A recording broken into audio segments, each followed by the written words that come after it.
What's up, guys? Welcome back to the channel. So it's been pretty long since I've seen you guys. I do apologize. I know the last video I said I wasn't going to do this, and here I am. But as you can see, I've been at work. Whether I guess I've been at work buying stuff or fixing or repairing or tearing apart stuff, that's for you guys to decide. But I did not get off track with the last video, however long ago it was, which was the charger. So the charger is still right here. And basically, it's kind of a funny story. So basically, the first video of the charger that I put out, which was the last video, I talked about needing a motor. So I ended up going to the junkyard with Dave. We pulled a motor, got home. You know, the motor that we pulled, it was the only one we could find. And the crank would spin, the pistons and the rods and everything would spin. The whole bottom end would rotate, but none of the valves would open, none of the cams would spin. So I'm assuming that the timing belt is broken. I still haven't opened it up just because I wanted to make a movie. That motor is right there. But what happened was after that video went live and I was reading some of the comments, I had a friend of mine who actually lives here local to me. He hit me up and he's like, hey man, I have a Chrysler 300. I wish I would have known you were looking for a motor. You know, it has the V6 in it. And I'll basically give it to you for a good deal if you need it. I'm going to his place and getting this Chrysler 300 right here. This thing sat here for a while, however long it's been since the last video, and about a week or so ago, I popped the hood to pressure wash the motor before I pulled it.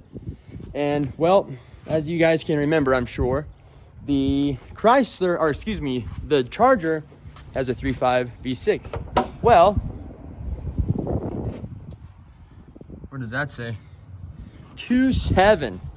So this entire time I thought I had the donor card because this thing runs good. I thought I had the motor I needed. Jeremy, my buddy who told me I could come pick the car up, he also just thought it had a 3.5 in it because, you know, V6, he said it had one in it. He bought it for a parts car for his other one he has.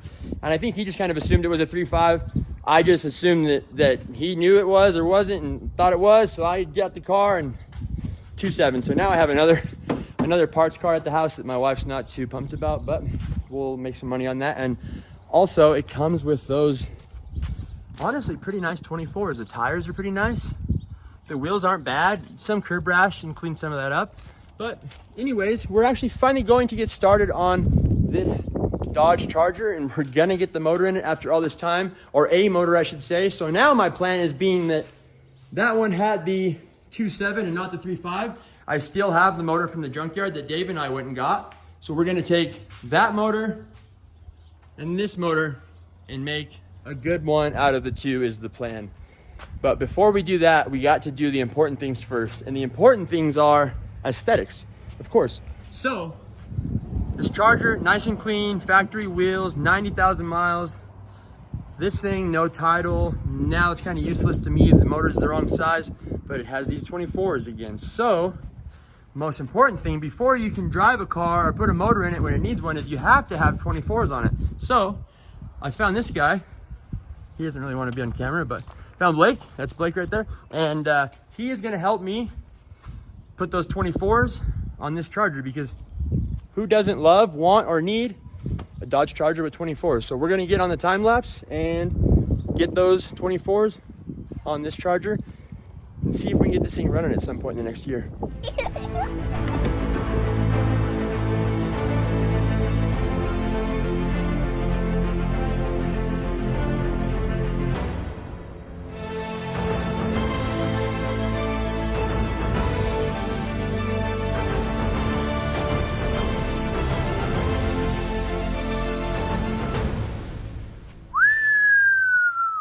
That monster truck, look at that.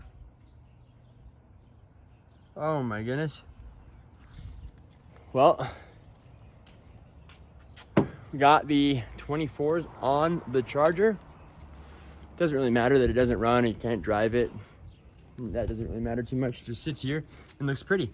But we're gonna get this thing in the garage and see if we can get it running and see what else we can get into after that. It's now in the garage. It's now in the lift. And I think we're ready to get this motor out of here and figure out what we're gonna do to make that motor and this motor one motor that basically runs and drives this thing down the road. So my plan now is to just kind of start going ahead. Gonna just pull the motor out of the top. I think that's the easiest way to do it for what I want to do. I'll get that one out because it is just locked up. The guy before me replaced the starter, he put a battery, everything locked up. He pulled the plugs. He did all kinds of stuff, and I think what happened was it ran out of oil. So that motor is bad. Now the issue is this motor is locked up. The bottom end seized. The heads are most likely good. This one was the only one at the junkyard that we could find that day.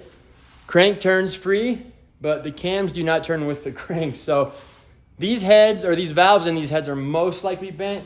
I haven't done any type of testing yet. We may be able to do that and just kind of see out of curiosity. But I think right now I'm just going to get this motor out and go from there. So get you guys on a time lapse and let's get this thing out of here.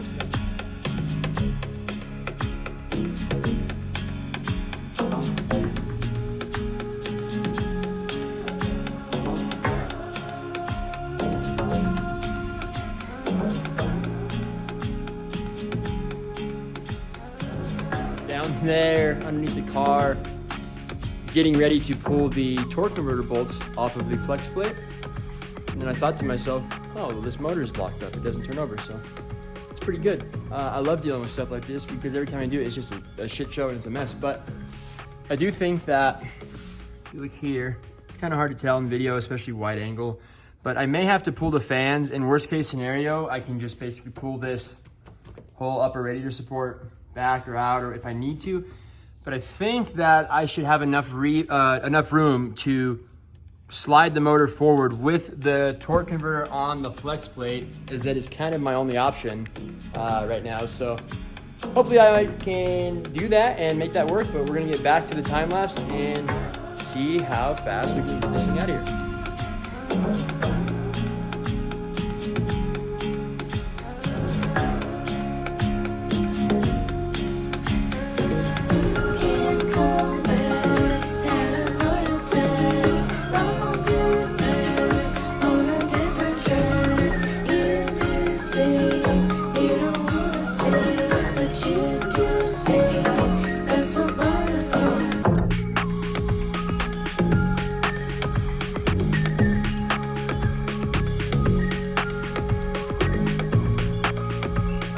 All right, so I believe I have everything pretty much unhooked, unplugged. The exhaust is off. My issue now is seeing if I'm able to pull the motor forward enough to clear the torque converter off of the bell housing. So hopefully that doesn't stick out super crazy far. But I'm gonna set this thing up and see if we can get this thing out of here. So let's get that done.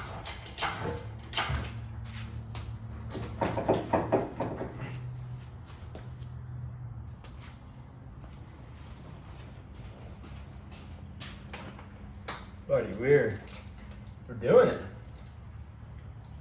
Oh my goodness, the transmission wiring harness on the sides. Stuck big time. Oh.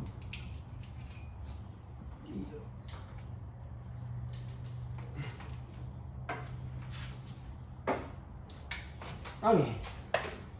Beautiful. It's a tight fit unit. You know, if the torque converter wasn't on the flex plate, I wouldn't be doing so bad. But it is. It is on there. Now we have an issue with the cowl.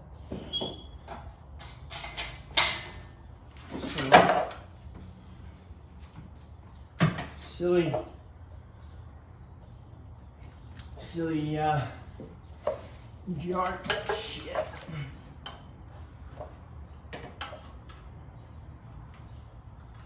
Okay, we're good there. Let's see. Let's get you guys a little bit of a shot.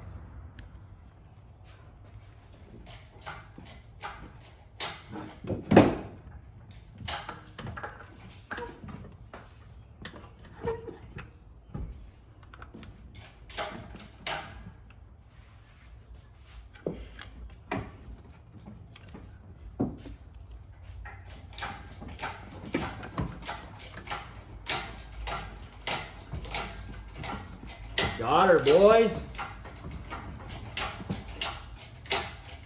Beauty. Beauty. All right. Now we're cooking with gas right now. I like it. I like it a lot. Okay.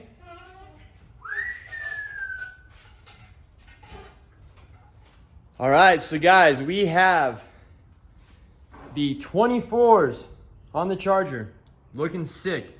Not only that, but we also have the motor out of it. So, it took me a little bit longer than I would have liked it to, kind of like how everything that I do goes. But we're getting there. We got a lot of work done. We still have a lot of work to go. But in this next video, you guys will see, we're gonna basically tear into each one of these motors, figure out what this one needs, being that the cams do not rotate with the crank. Also, I'm not gonna spend too much time, but I'd like to see what's going on with this thing. You know, pull the oil pan. Is it a seized bearing? Is it the piston seized in the cylinder? See what's going on with that. And not only that, but I also have, so these are the new head bolts for the 3.5. This is the water pump and timing belt kit, if I can open it. So we have a timing belt, we have a water pump, and then also the tensioner and some other stuff that comes with it for the whole front end of that motor, as well as 2 head gaskets. And the reason we have 2 head gaskets is, like I've mentioned before, my assumption is being that this one is locked up, doesn't rotate. I'm assuming it ran fine prior to locking up, however that happened. This one does rotate, but only the crankshaft. The cams, if you guys remember the Junkyard video with Junkyard Dave, the crank spins, cams don't spin with it. So the belt has to be broke inside this front cover. That's something we'll investigate. We'll pull that front cover off. We will do a leak down test. I'm praying that the leak down test shows good results and the valves aren't bent. If that was the case, that would be sweet, because I could basically just go through and put a new timing belt, tensioner, but my luck is not that good. So we will get to that in this next video. I really appreciate you guys watching and supporting the channel. Again, I know that things have not been really flowing in the way I wanted them to as far as videos are concerned. Again, you know, super busy. I know it looks like a big old pile of junk, but I promise there's a couple bucks there. I also have some other bikes over there behind this thing. The plan is in the near future to get a storage container outside where I can get all of this stuff that is in the garage into a container, so I have a clear, clean workspace. So again, thank you guys for watching the video. Stay tuned for the next video with this Charger. It should be coming out in the next couple days, because I'm gonna get right back onto this as soon as this video ends.